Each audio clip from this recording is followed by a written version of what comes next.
So moving on to the more of a growth stage, right? So, companies that have kind of already had PMF, so probably let's say even 10 million to 50 million ARR. So they are dealing with a very different challenge. They are dealing with actually the AI native or AI first startups of today, right? So I don't know who you consider as competition for Double O AI, right? But I'm sure that company is kind of scared of companies like yourself, because these are now a day zero company today. The founders are starting from a blank slate. A lot of them are taking a very different approach. The mental models are different.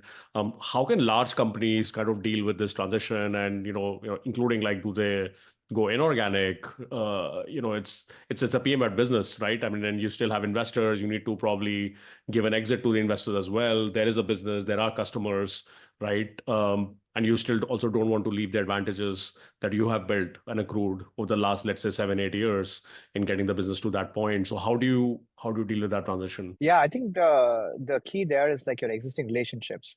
Your customers are more likely to trust you, who's an existing vendor, who's an existing relationship with especially AI, because everyone's kind of scared about AI, especially about the data and what they can do. But if you already have a trusted relationship with your client and they know that you're a good person, you're delivering your product works, you should double down on that. Because what a new AI startup cannot do is that, because it takes, like we know, it takes a lot of time to build your brand, to build your trust, to build the relationship with your clients. And that's where I would lean on. It's just like the trust factor, like saying that, hey, look, I know that we've been building this product for a while and you trust us, but now there's this new technology, Gen AI, which is like changing everything. But we are keeping up with the trends, and in fact, we have the second thing is the data. You probably have a ton of data, and then you could probably use the data to train, maybe fine tune your own model. I mean, depending on the use case, it could be applicable or not. And then second one is like data mode, having the data mode. So yeah, I would basically lean on relationships and trust, and then second on the data.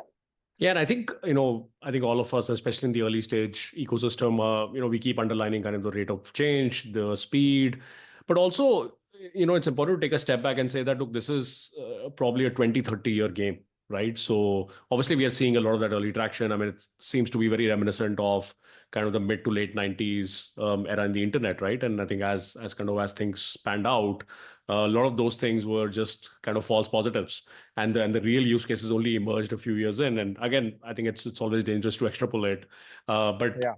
also, as a company that already has PMF, has those relationships, you can also, you don't, I mean, your rate of learning can be fast, but you can also be strategic about it and say, look, let me kind of, I'll see this play out, right? And you want to be still in the game when kind of the dust settles, and and there is going to be a shakeout at some point.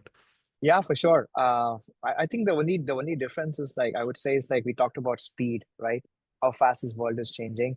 Like in previous innovations, when between iOS 1 and 2, whatever versions, they were like a year, 2 years gap. Yeah. Here between GPT like 3.5 and 4, and then O1 is months. But So unfortunately, you don't have that much of a cushion like previous versions. Previous versions of the technology, changes. So unfortunately, you gotta move fast. So you can maybe be patient for some months, but you don't have years. yeah. That's the only difference.